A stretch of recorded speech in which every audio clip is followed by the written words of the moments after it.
and we end the show in South Africa, where a killing in Johannesburg has shaken the country. A well-known DJ and television presenter was shot and killed in broad daylight. His name, Warrick Stock, but millions knew him as DJ Warras. Police say the 40-year-old DJ had just parked his vehicle outside a building known as Zambesi House.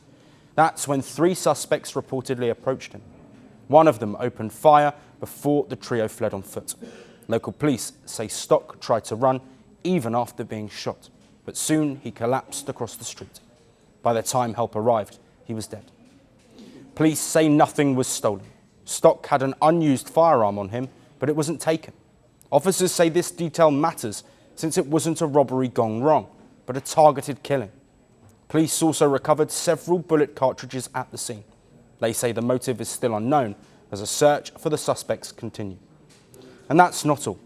Stock had reportedly spent several hours inside the building earlier that day to get security cameras installed. The property supposedly had been occupied by unknown individuals. Police are now investigating whether that played a role. The DJ was also involved in property management and building evictions. Those details are also part of this police inquiry. For now, there is no confirmed link, but they are asking the public who may have seen the suspects to come forward.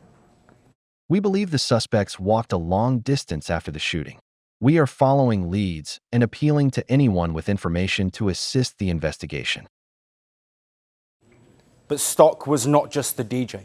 He was a household name in South Africa. Born in Durban, Stock was a podcaster, a storyteller, and a famous South African reality show host. Tributes have been pouring in, with his fans deeply disturbed by the tragedy.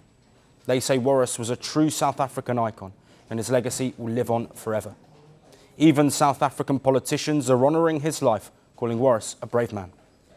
He spoke his truth without fear or favour. He even spoke against me and my decisions as a minister. He was a pure example of who we should be. And this killing comes just 2 weeks after at least 11 people were killed and 14 others were injured in a mass shooting at a bar in Pretoria.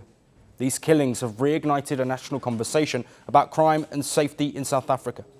Police data shows an average of 63 people were killed every single day between April and September of this year in South Africa. That's nearly 3 deaths every single hour.